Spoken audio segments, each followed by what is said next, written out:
Direct from historic downtown Orange, California, it's time for the Bob Gurr Show.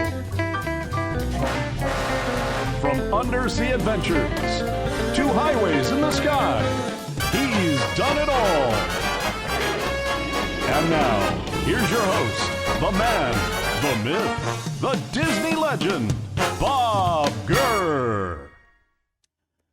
Hey kids, you'll never believe who we've got today. Somebody my age, in fact, Sid Kroft. I want you to meet my buddy here, Sid Kroft. Well, what a great honor, Bob, that you even asked me to be on your show.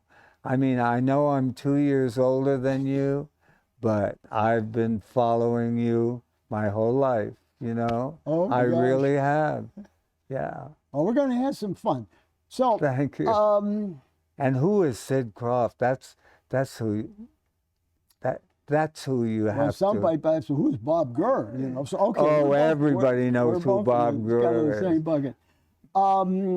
Basically, when people ask you questions, they're always going to ask people about their career and the famous people they met, and on and on and on. But I'd like to shift gears today, if it's okay with you. I'm ready for anything.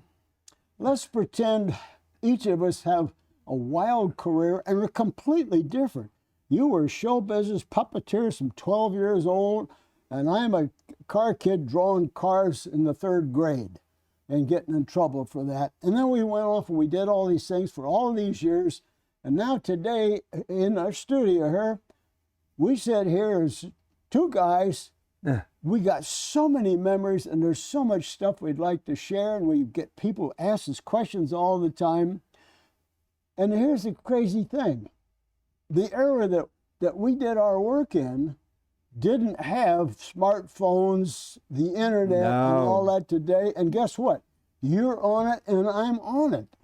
Very contemporary. No, it's incredible to me that I'm still here, and my fans, you know, not only know all the properties that we did, 26 television series and over 30 specials, but there were only 3 networks, and we were on all 3 networks. And anybody out there that's saying, now wait a minute, who is this old guy, Sid Kroft? I would suggest, because you all have a cell phone, and just while I'm talking to Bob, you should be doing this every day anyway. Call your grandma, call your mom, and say, who is Sid Kroft? And I guarantee you, she grew up with Donnie Marie or the Brady Bunch Hour or Barbara Mandrell or Land of the Lost. They might know who Land of the Lost is. The Bugaloos, of course.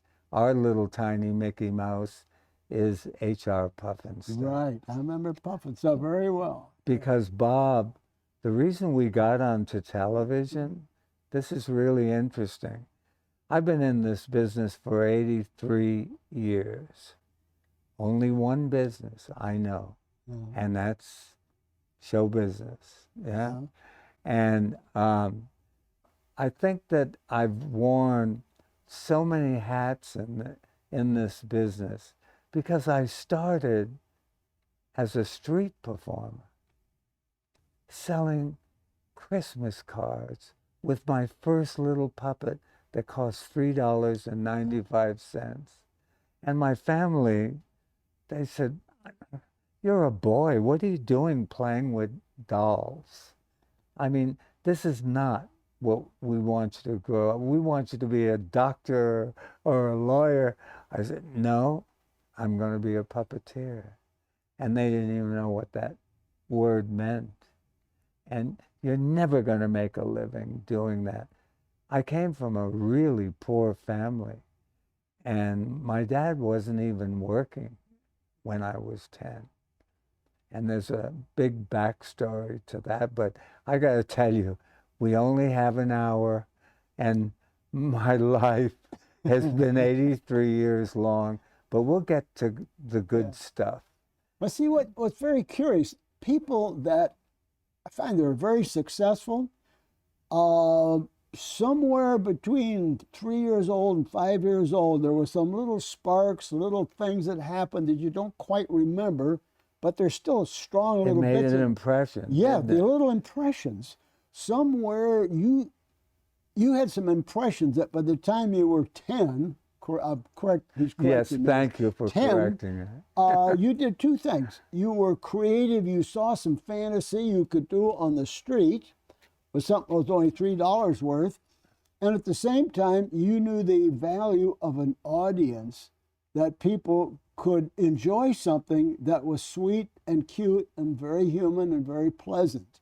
How did you manage to, at 10 years old? Okay, this is what happened. The couple that lived above us, we live in an apartment, this is Providence, Rhode Island, and I think we paid $20 a month for, no more than that. And there was a couple that lived above us that didn't have kids, and they adopted me because even at 10 years old, you know, our family was in a huge hurricane in Rhode Island, probably the biggest one they ever had. And I'm Canadian, and it was the first time the whole family came to America that summer. And we stayed in a little house on the beach that was part of a huge mansion. And talk about, it was more expensive than our apartment in Rhode Island. It was $25 a month for that house, that little house. And I was only, this is 1938, so I was only 8 years old. No, 9 years old. Because I was born in 29. God, I'm old. Okay, so anyway, what happened was my mom knew enough, had enough smarts to get the hell out. And most of the mansions on our street, those people lived there, you know, generations, and they were used to every storm. Well, it ended up that everybody on that long, long street didn't make it. Everyone. And we were the only family that made it out of there. Then we moved with nothing. We were left with the clothes on our back. And we moved to Providence, Rhode Island. That couple that lived upstairs, this Irish couple, thought I was a dreamer. This kid, I love talking to this kid, you know, because I've always been really curious, and I'm sure you have too, in everything that you've done. I mean, your journey has to come from experience. All these experiences that you had in your own life, you know. You take those experiences and you literally create your own world with those first elements that you started to absorb. And that was a point I was trying to find. How you had something that you had absorbed in that environment. Yeah. Well, that what happened was this couple, we had nothing. They gave us hand-me-downs, gave us food, because they could afford it, because he opened and closed a curtain at the Majestic Theater in Providence, one of those beautiful gold carved theater vaudeville house. And he thought, because I lived in such a world of fantasy, there was a movie that was going to, I never saw a movie at that age. And there was a movie opening in 1939. It was March 13th or whatever it was. And he said, if you come backstage, all he did was open and close the curtain. If you come backstage at 6 o'clock in the morning, you're going to see the first screening of The Wizard of Oz. Ooh, I saw this opening of it in Glendale, California. Wow. It spooked me, but it inspired me. Oh my God. Oh. I knew that was a world Yeah. that I wanted to live in. I was too tall at that time to be a munchkin, so that didn't enter my mind. You know? And then to be an actor, I was very shy. I said, I can't be one of those characters, but I knew there was something that intrigued the hell out of me. That you could do this. No, create I that? never Not saw yet? a puppet. Oh, you I did? never saw a puppet. The next week, that couple, the husband said, I have one ticket to the Vaudeville Theater in Providence, the Fays Theater, and I'll talk to your dad, and he'll drop you off. He'll ask somebody to bring you into the theater because I want you to see a vaudeville show, you know, a live vaudeville show. And that all happened, and I went in with this couple, and the curtain went up, and it was a traveling company. It was called the Meglin Kiddies, and you're going to know who that was. That's where she found Shirley Temple and Mickey Rooney, and they had the El Capitan Theater in Hollywood was built for the Meglin Kiddies. So there was a bunch of, I don't know how many tap dancers that came down this staircase, but sparks were coming from their shoes, you know, and as they hit each step and tap dance down. And that just blew me away. To this day, I've asked special effects guy, I don't know how the hell they did that. But anyway, and then the stage went dark, and there was so it had to be a kid that was, because they were all kids. I didn't see him. He was all dressed in black, and he had a little suitcase in the center of and the spotlight hit the suitcase, and the suitcase opened up, and a little clown marionette came out, right? And of course, I never saw a marionette. I couldn't see the strings, so I thought it was a real little person. Ooh, what a fantasy image. Yeah. Oh, without and the creative clown, strings. but this is the best part of it. The clown blew a balloon, and the balloon broke, and he became really sad, and I began to cry. So loud that the whole audience, you know, shut up and whatever, they were screaming, and the ushers came down and said to the couple, is this your kid? You know, no. And they threw me out of the theater. So I never saw the ending of The Clown. Oh my gosh. But that's what, you know, that's what I said, that's what I want to do for the rest of my life. See, those are the little sparks that I look for That's in people. right. And it's a little collection of things that you slowly put them together a little bit later. So then at 10 years old, 2 years later, what did you start to do?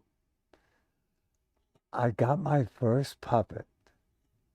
And to get the first puppet, I saw it in a comic book. The first Superman comic book, a little kid down the street, it was 5 cents. That was a lot of money. And he had one. And every day we used to look through this comic book. I'm sure we could read, but at the pictures, you know, and fantasize what the story was telling us. And I never looked at the back of the comic book, but we did that day after I saw the puppet, and there was an ad for a Hazel marionette, $3.95. I went to my dad, you know, we ripped it out, and I said, I want a puppet. It's a marionette. And that's when he said to me, "You're a boy. That Oh. $3.95, that would feed your family for months." Oh my You know, God. and he never hit me ever, but he was close. I mean, he was angry. I remember that moment. And so, also on the back of that, if you sent away for a box of Christmas cards, 500 Christmas cards, beautiful with glitter, and you could sell them for 50 cents, the whole box. You could keep a nickel. And so I did. You know, like we used to send away for rings when we were kids, or, you know, things that we would hear about on radio when I was a kid. But this made you a businessman right away. You could take a margin and go do something with it. I collected. I don't know how long it took me to get my first puppet. Now my family knows nothing, because I'm hiding this whole new profession to myself. I'm self-taught. Yeah. You know, I'm sure when you look back on your family, what did they do? What did they do? Why did you step into this huge world? They weren't in a position to do anything of interest. Yeah, my father had a sandwich shop. See what I'm saying? Yeah. See, this is important for the audience to hear. You know, I mean, how we built our little tiny pyramids, you know, all by, you didn't come from a theatrical family. Your dad didn't build an amusement park. You know what I mean? He probably knew nothing about, you know. Yeah, but what happened was, in the absence of any kind of inspiration, that's where the fantasy world comes in, because I remember, I don't have it, or I will make one, or I'll draw one. Then I found out, oh, Crayolas. I can make things that don't exist. And it's a funny thing, by the time Walt Disney asked for a monorail, where can I start? I'll just draw what I want, and the monorail will just come out of my head, go down my arm, and the pencil, and a few weeks later we make a picture of it, and we're going to make monorails. And I've been on it many times, and I've been on it because I know your background, because, you know, we met months ago at one of the Comic-Cons, and, you know, when I was told your name, that you were there, you hadn't arrived yet, and I was like waiting just to shake your hand, you know. And I love your red shoes. Does everybody know that Bob wears red shoes? Well, you know, you took off with the absence of, there was absences of things. And I think in your mind, you saw in that comic book, then you saw that the puppet, and then you saw a business way to get and then puppet. I said, now I'm going to be a street performer. Yeah, I'm going to make some money. I used to come home with 50 cents. And my dad said, where'd you get that? You know, out in the street. I'm a street performer after school. He said, why didn't you let me know? You know, give me the 50 cents. Oh my God, yeah. Oh, now you're making money at my age. I'm returning all the money they spent on me, and now he becomes, you know, almost like my manager, you know, and he's part of, because at moments, at days, some days I would make 75 cents. That was a lot of money, you know, and $1. Oh my God, you were a millionaire if you made $1.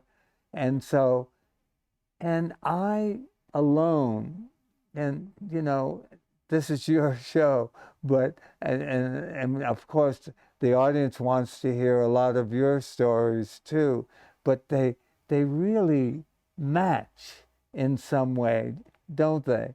Because we can both look back and say, how did I start with a crayon?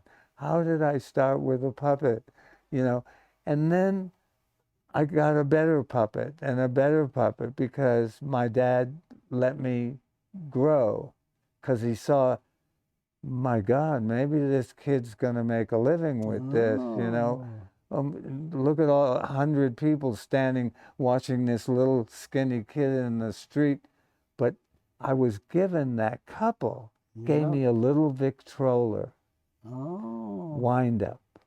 And that puppet, I had music. I swiped the music into I swiped I Yeah. swiped the record from my mom, some singer that she loved, and now I had music, so that they bought a lot of Christmas cards because I was like a little street performer, little tiny kid. Then I started getting offers. I put an act together, self-taught. You were self-taught. You know, I met a guy like you, maybe 30 years ago. He was in Canada. He was a street mime doing an act with a tin cup. This guy's name was Guy La Liberté. Yeah, he only has all this Cirque du Soleil show. Yeah, but it came out of the same kind of I know. idea. He started as a street performer. Yeah.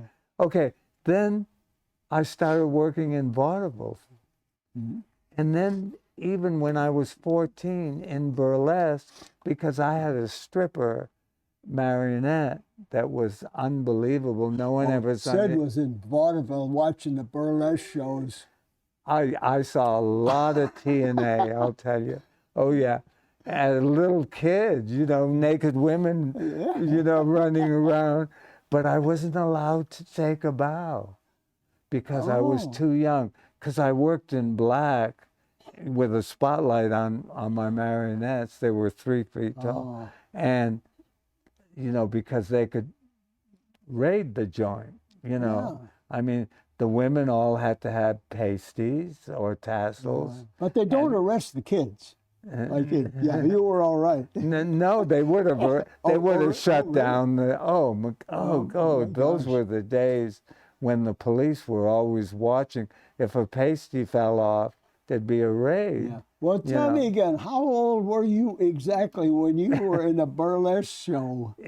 14 years old. I did Minsky's, and, you know, I mean, we've been doing a lot of research lately, and, you know, we're finding ads with my name in it, you know, in vaudeville. And I'm going to Kansas City next week, and and it was crazy. The newspaper, I did an interview for the Kansas City Star, and they said, "You've already been here."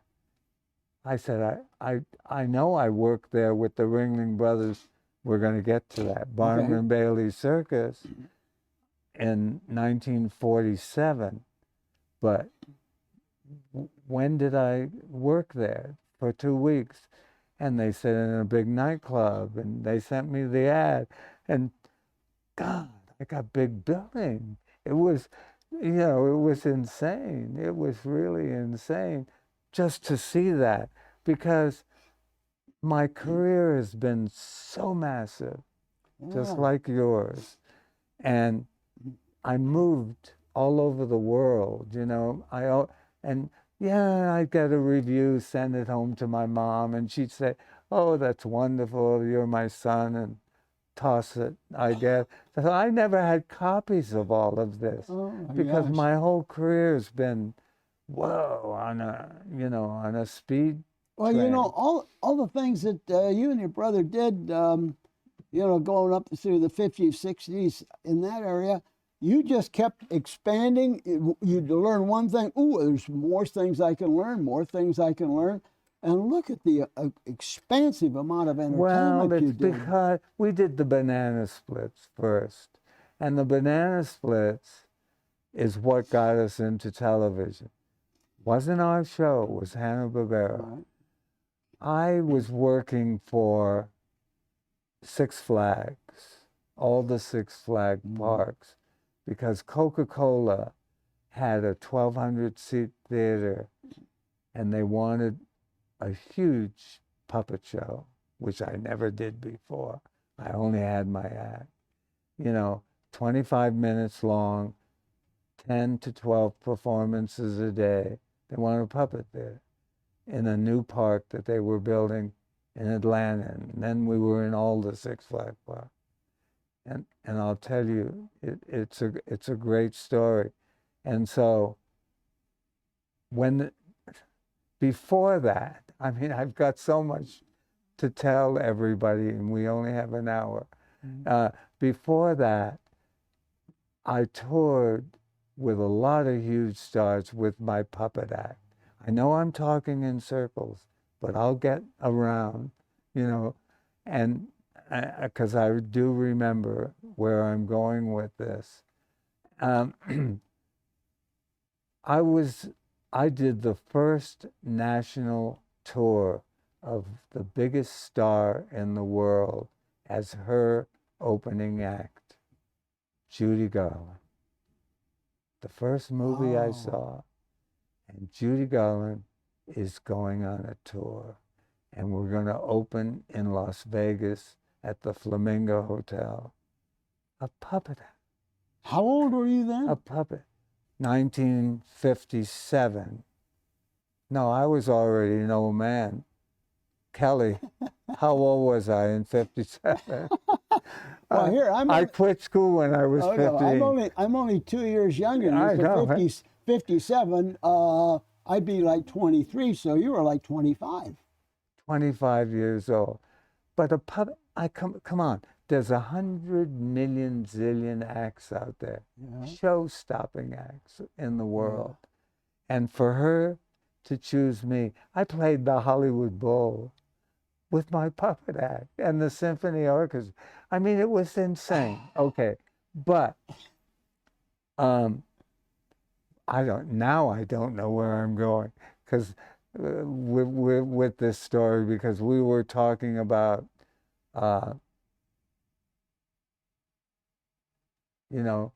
the elevations that we've made in our career, because even before that, which I absolutely left out, is I saw an ad in Billboard magazine, and I'm 15 years old. I was like I had an agent, but as you know, they're like a delicatessen. They just take orders. You have to find the jobs. Oh. Yeah.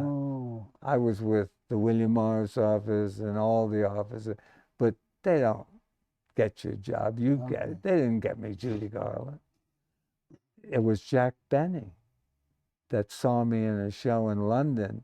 He was at a party with Judy Garland and Jack Benny was at this party, and Judy Garland's husband, they were talking, said, "We just signed a deal. We're going on the road, and we're going to cover it. It's going to be a year tour, and we're looking for an opening act." And Jack Benny said, "Oh my God, I just came back from London. There's this kid I saw, in a show." Gosh, yeah. And, and I wasn't even in the country. I came back at the right time because Jack Benny brought me back to do his Shower of Stars. I had a marionette that danced with Jacques D'Amboise, the premier ballet dancer. Well, I watched all those Jack Benny shows when it was on radio and then on television. I love your radio because that's how I grew up. That's right there. Yeah. Well, did you notice we have our own KGUR radio station here? Oh my God, the big mic. I have so many stories to tell.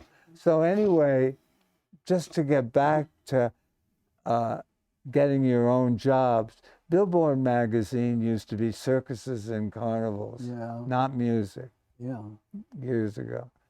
And I don't know. I don't even think I bought one. They were 10 cents. That led you to the circus, maybe? Yeah, I saw an ad.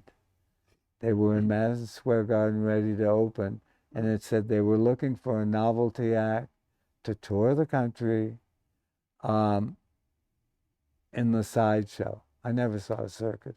I said, I don't know what. I didn't tell my dad.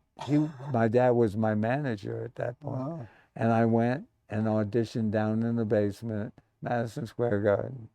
They hadn't opened yet. They were in rehearsal. And it was a freak show. They were, you know. And the guy said, the manager, he was German, and he had like a Nazi accent. You know, he felt mean as hell. Oh. Yeah. And he said, okay, you know, we can pay $40 a week. $40. You're going to tour the whole country. I said to myself, I've never been away from my family or home. Yeah, but my dad always went with me when I toured in vaudeville, you know. And so I said, I can't do it. And he said, we're going to bill you as the world's youngest puppeteer. I'm 15, right? And so he said, why can't you do it? I said, because I need $50, thinking he'd say no and get me out of it. He said, okay, if it's any good, you will continue the 50. No one gets 50 in the sideshow. He had a thought that I found out later why he hired me. And he said, but if you're no good, you're going to be fired. Or we'll go back to the 40 if you want it. So I went to my dad. I said, I was offered $50. Without your consent, I auditioned. And he said, oh my God, you're going to quit school? And that's $200 a month. I mean, we're going to be millionaires, our family. To this day, I still support my whole family. You know, and so I said, you're sending me off alone? It was frightening. The circus was a nightmare for a little kid. But the reason they hired me is because all day long I went out on the ballet stage. You know, the big top set, 15,000 people. Yeah. No one realizes that there's a tent that would hold 15,000. Yeah. The sideshow held 3,000 people. Yeah. Yeah. And they did the run over because the circus was sold out all the time. Yeah. We'd come to town for a day, and we'd play, the main tent would play to 30,000 people. They'd nab all the money you had in your pocket, and the leftover people went to the sideshow. But they were afraid to bring their kids into the freak show. Spooky stuff, yeah. Because it was real. Ringling was real. And I would be on the ballet stage 10 times a day. We did 12 shows a day, every hour on the hour. And the reason for that is because the little kids said, I want to go in and see his show, you know. Oh. Yeah. So they knew what an entertainer you would be as and a I didn't know. I didn't know why they moved my banner next to the Mr. and Mrs. Fisher. They were the giants. They were 9 feet something tall from Germany. They were a mean couple. Well, you know, I remember that era so well because several times in Southern California here, a big circus would come to town.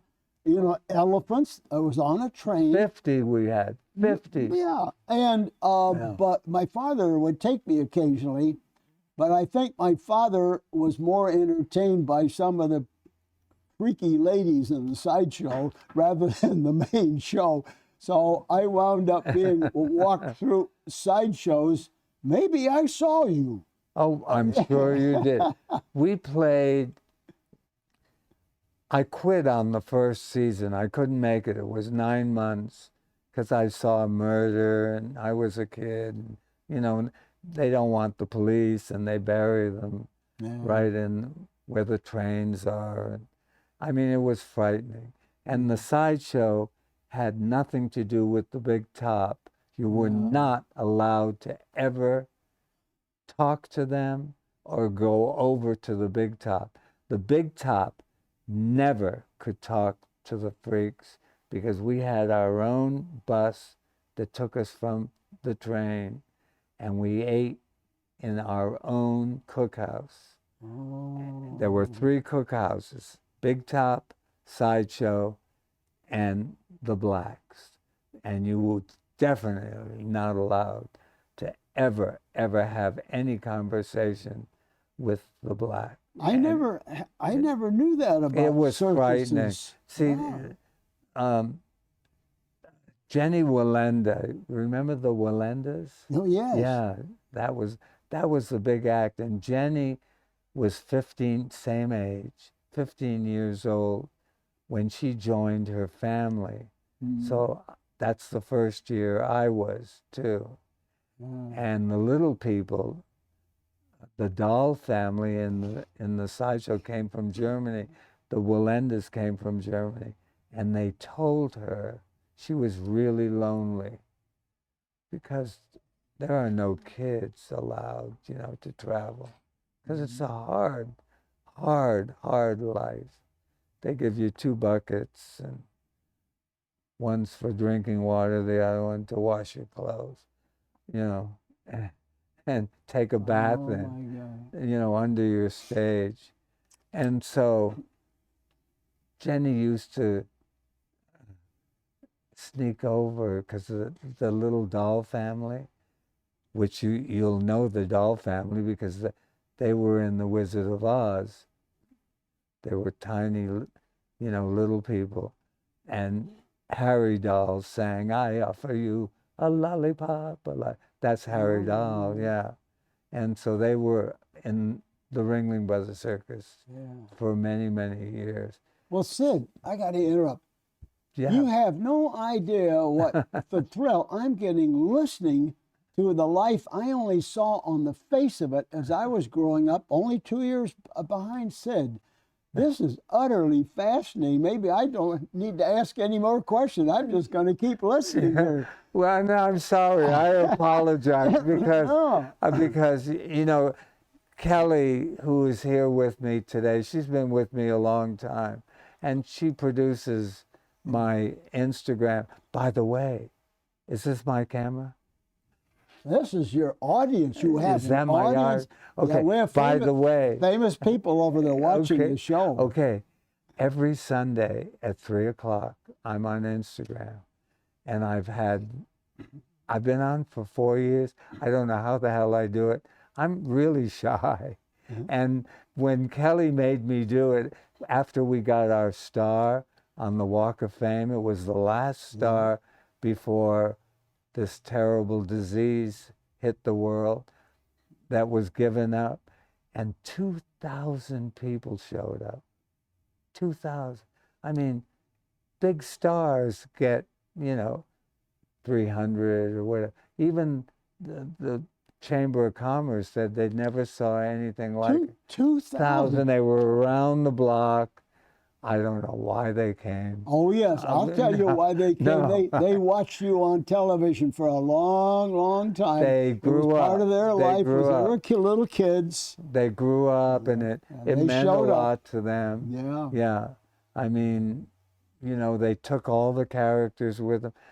I'm blown away, okay? I really am, because even when I go out of town and I hand somebody my credit card and they freak me out. They freak me out. Like, oh my God, do you know what it meant to me? All I had was Saturday morning. I didn't get along with my parents, and every kid has a problem, in growing up. They don't know what they're going to be when they grow up, So I'm grateful for everything that's happened. Back to the banana splits. Okay. Because that'll get back the into the reason show. we did the banana splits, because this will be interesting to you. Angus Wynn owned all the Six Flag parks. Yep. You knew Angus. Oh, yes. And Angus Wynne approached me because of Les Poupées de Paris that played to millions and millions of people. It was a puppet show for adults only. It was the biggest. There'll never be a show bigger than that.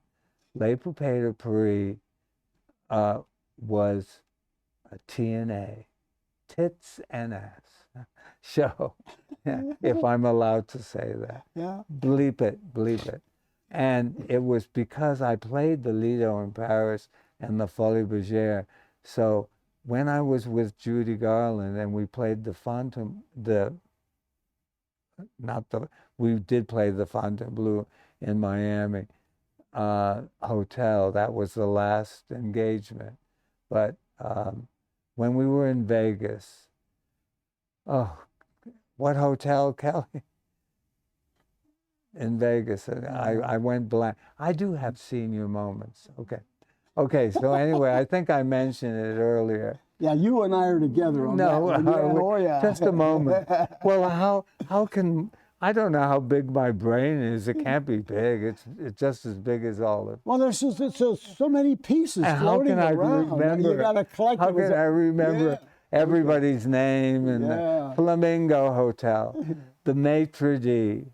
If the maitre d' and the bus boys and the waiters come to you backstage and say, "Hey, kid, I love your act," they see something new every 4 weeks of the whole year long. They see the best acts in the world. Then you knew, oh my God, you're.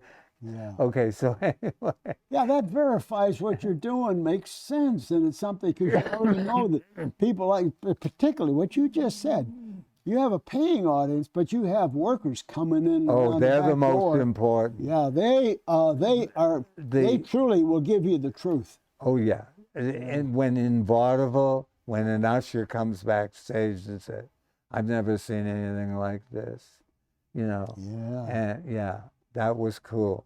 Okay, back to Vegas.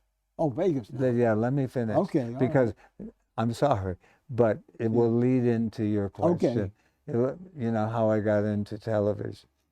And so the maitre d' came to me and he said, because they signed me up to come back. I went back to the Flamingo and played with the Andrews sisters, the Mills brothers, and Pearl Bailey, and okay. So anyway, he said, I have a lot of money. I've been here a long time. I want to get the hell out of this town. I want to open up a club in LA. And I'm really a chef. I'm not a maitre d'. A famous chef, and he said, I want to have a restaurant, a nightclub, and you do a show. So there's a show. I said, my act's only 18 minutes long. He said, no, you come up with something. It should be probably an hour and 10, right? That we can charge separately with. He wanted like a little mini Las Vegas thing where in the hotel they have a show and they have rooms. Okay, so anyway, I came up with Les Poupées de Paris because touring all over Europe, I played those big spectacles.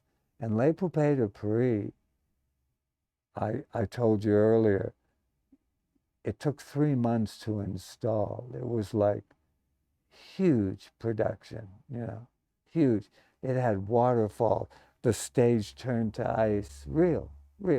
Every rain, fireworks.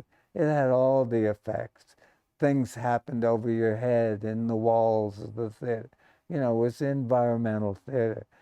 And I said it played to millions of people. The Seattle World's Fair, the New York World's Fair, the San Antonio Fair. Six Flags had a show at the New York World's Fair that didn't make it. Huge, to Broadway with Love. And that was Angus Wynne. Put up all the money for that. And we were the #1 attraction at the New York World's Fair. You couldn't get a ticket to it. We did 5 shows a day because it was only an hour long. Okay, so that's when Angus Wynne said, I'm opening up a new park. And I said, I can't do the T&A show in a park, you know, and that's all I really know. I'm not going to do Pinocchio, you know. What am I going to do with puppets? Even my act never said the word puppet. It was the unusual artistry of Sid Kroft. Agents didn't want to touch a puppet act. That's for little kids.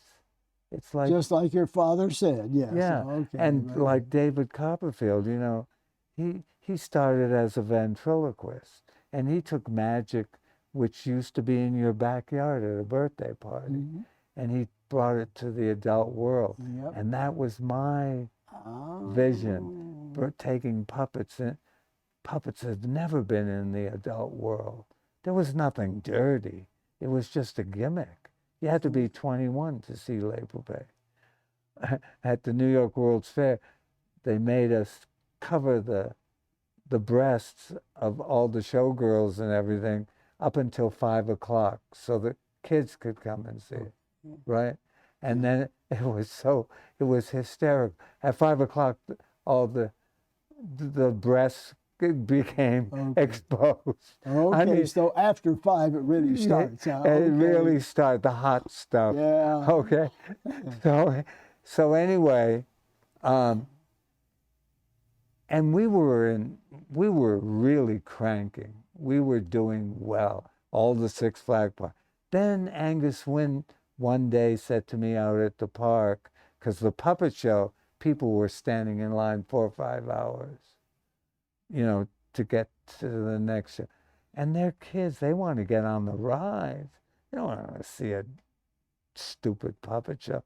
Oh, but I took good care of them. It was like my shows. It was psychedelic as hell, you know. Okay, so then anyway, Angus Wynne said, would you take the bucket ride with me and show me? I want to show you the whole park. I said, I'd be honored. And we got to the jungle ride, and he said, I just did all these animatronics. Sid, I'm sick to my stomach. I spent all that money, and it's awful. It's just awful. He said, what would you suggest? I said, Angus, I got to tell you something. You don't have to spend hardly any money, and I'll help you. I said, the problem when I look down is people, as the boat goes by, they're just seeing your cheap animatronics. That's the way to look at it. Through trees and branches, you know. You don't have to change anything. It'll work. Because you can't light it, it's daytime. Most of the, you know, it's not like you can mysteriously light it. Most of the park is daytime. It's wonderful at night. And so I helped him do that. And then he said, if I put you in business, would you be the creative head of all the parks?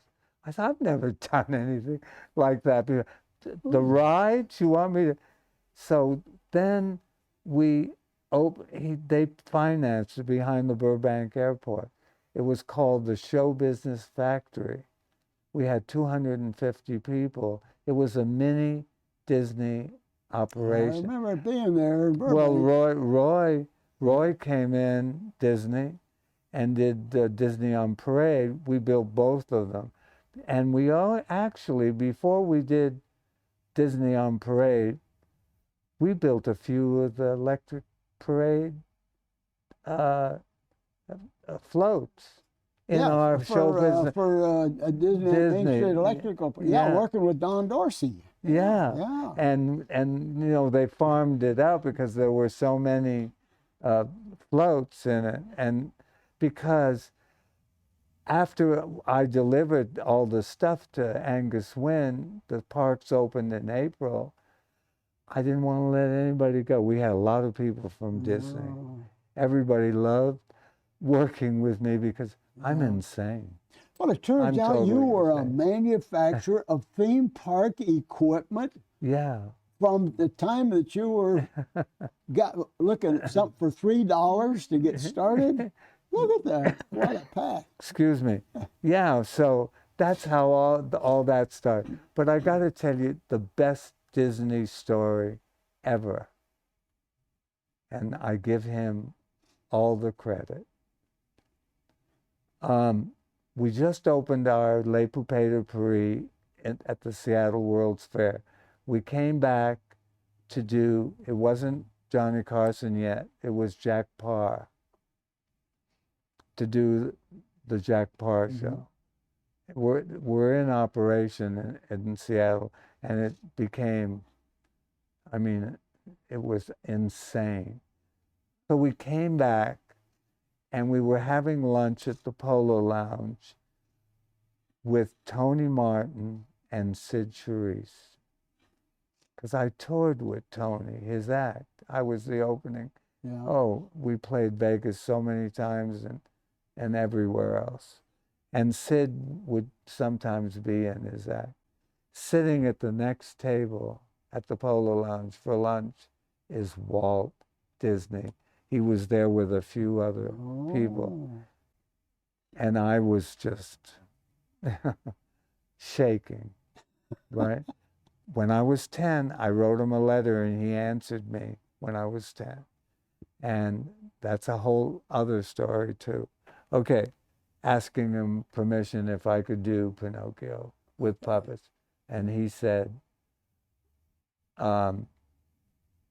you can do it, you can't charge any money, and I'll be watching you.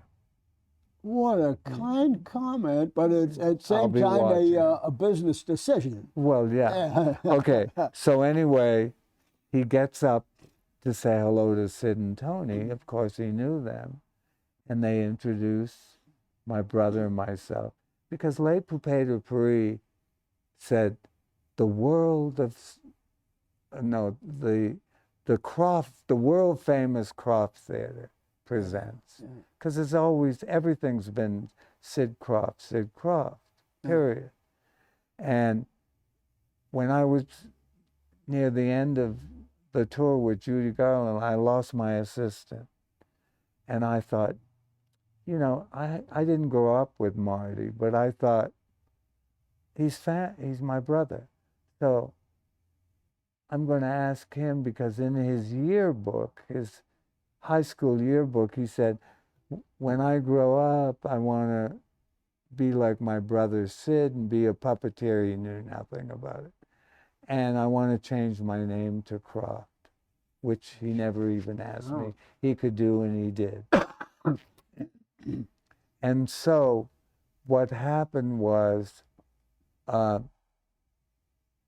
Walt Disney is introduced to Marty and myself. Right. Marty's only my assistant. Yeah. He's off stage. He has nothing to do with my act. He hands me the puppets. Yeah. You know, that was it. And he introduces us, and Walt Disney said, "Oh, Sid, I saw you with Judy Garland at the Greek Theater." He said, "Oh, God, that was wonderful," whatever the compliment was. He said, "I also heard about your show in Seattle World's Fair. I'm going." 1964. Yeah. He said, "I'm going." Didn't he pass away in 66? 66. So, but the World's Fair, that was 63, 64. A lot of us worked on that. On the Seattle World Fair. I know you did. Yeah. Okay. So he said, "I'm going before it closed. But can I give you guys," because he introduced us as brothers, "can I give you guys some advice?"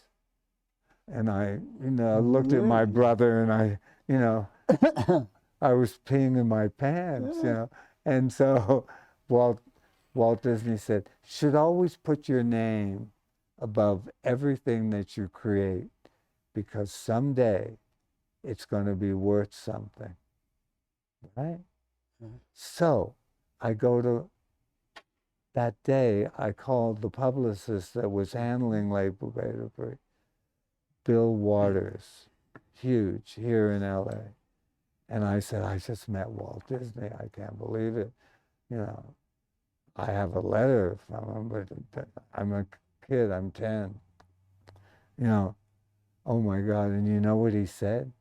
You should put your names above everything that you create. And he said, I got to tell you something. I can sell 2 brothers. Everybody can relate to that. Yeah. 2 brothers. My brother was a car salesman. He sold used cars. That's all he knew. And he lived in a project with my mom in Queens. You know, that's all he knew. And that was his first job. And so we immediately, at Seattle, Sid Kroft. The world of. Sid and Marty Kroft. Yeah. Sid and Marty Kroft. And we pounded it into your heads. Yes, I remember that. Yeah. Yeah. And so that's where that all happened. Okay. And Marty did the business. And as you can hear, I'm the guy that created all those shows. Oh my gosh. Well, you've been around more places than I thought. Shoot, I have been around. You must have collected a lot of little wisdoms of your own, in addition to one that Walt gave you. Can you share some of those wisdoms that we might have young folks on my show listening that might have a dream of doing something themselves, and there might be some wisdoms that well, that I'll tell you something really important, and I always tell my fans, even when I do lectures at universities, I don't have, I want the podium taken away. I sit on the edge of the stage and bring them in, because they want to know, they're kids. They want to know, they don't want to know how rich you are or what you know, all that kind of stuff. Yeah. You know, they want to know, how the hell did you get there? Because I want to be a director. I want to be a cameraman. I want to be, you know, and something that I tell absolutely everybody, and it happened always in my career. The reason I really made it is because I took a chance. I really always took a chance. I had courage of going left. I always, because everybody goes right. They just follow the leader. Don't do that. You know, I mean, it's a big chance that you're taking. I talked to someone really famous, you know, last night, a real great friend of mine who made billions of dollars for the Disney Corporation, you know, a director, billions. And he was thinking of going left. You know, he was ready to go left, to take some chance. He wanted to clean away his, you know, all the people that surrounded him. He said, that's the best, you know, we have to do that. We really do. And the other thing is, stay focused. Because when you get a great idea, you can get it made. We're all smart. We're all given the same brain, aren't we? It's just the way you use it. You know, people are just afraid to step over that line. And I never did that. A puppet act, you know, for adults. I mean, come on, that's how I started. And my music, I played the Hollywood Bowl, not because of my puppet act, because the music, which is so important in a motion picture, right? Or the background of anything that you're looking at. If there's no music, it's the music that gives you the emotions. That's what triggers your imagination. Yeah, and, you know, you could put it another way. Turning left, you could say, never say no to anything. No, if you believe in something, I love that. If you believe in something, you know, then stay on that belief, and until you make it work. Come on, I came from a poor family. Who was I? You know, I did all these crazy things because I'm the guy, and I know you are, Bob, too. You like to look under the rug. You know what I mean? You're curious. We're really curious people, you know, and I've been really, really curious. I'm going to I do a show on Sunday, and I talk about all these things. You know, it's great because Puff and Stuff and all that other stuff I'm so grateful for, but there's so many interesting other things in my life, you know, that I've done that I want to share with everybody out there, Bob, because maybe they can use something in their lives to give them, to go on that elevation. It's what you could call the thrill of the next and the thrill of the new. Oh God, yeah. And if you say no, you'll never get it. But if you say yes, scare yourself to death. Say, oh, what did I just sign up for? And then a few hours later, say, yes, you could do that. Yeah, but wait a minute. If it doesn't work, then yeah, I've had just as many disappointments in my life as everybody else. Can I share something about Walt Disney? Walt Disney, when we'd have things that didn't work, we've used the money and we've used the time. That's very expensive. And the person that had the idea that didn't work is usually quivering at that point. And Walt always managed to be able to say, well, we found out what didn't work, so what are we going to do next to get it to work? And then everybody can breathe again. That is the other important thing that people need to remember. Failure is okay. You just God! You failure, just bought the failure. Now you go. But doesn't failure wake you up? You know, we walk around with a wire, and you know, out of our butts, and it gets plugged into the wall, and we get failure and rejection. We get all warm inside. But there's one thing that I learned. Wow, I learned more from failure than I did from success. I really did, always. You know, we built a park in Atlanta. It was amazing, the indoor park. There's never be anything like it. It didn't make it. It didn't make it because the city promised. There's always a because. Yeah. Everybody gets blamed for something that doesn't make. No, but it's true. They didn't clean up downtown. People were afraid to go downtown because of the crime and everything, you know. But when it was all over and it closed, people said, oh my God, you know, how much did that hurt? I said, no, what a great experience, you know. Yeah. I mean, for us to be given the opportunities that we both have had in our lives. I mean, come on, you got red shoes that you could afford. Well, you know, you and I share a lot of things. We've done all this experience, and of course we did a bunch of failures in order to find out what works and what you're going. Always. So that kind of leads to a question I have for you here that I wrote down on this card. I love questions. Curiosity is the number one thing about Walt. Everybody would agree. The curiosity, it's sort of a thing like on Friday nights you can sit back and think, do you know how much I know Friday that I didn't know on Monday?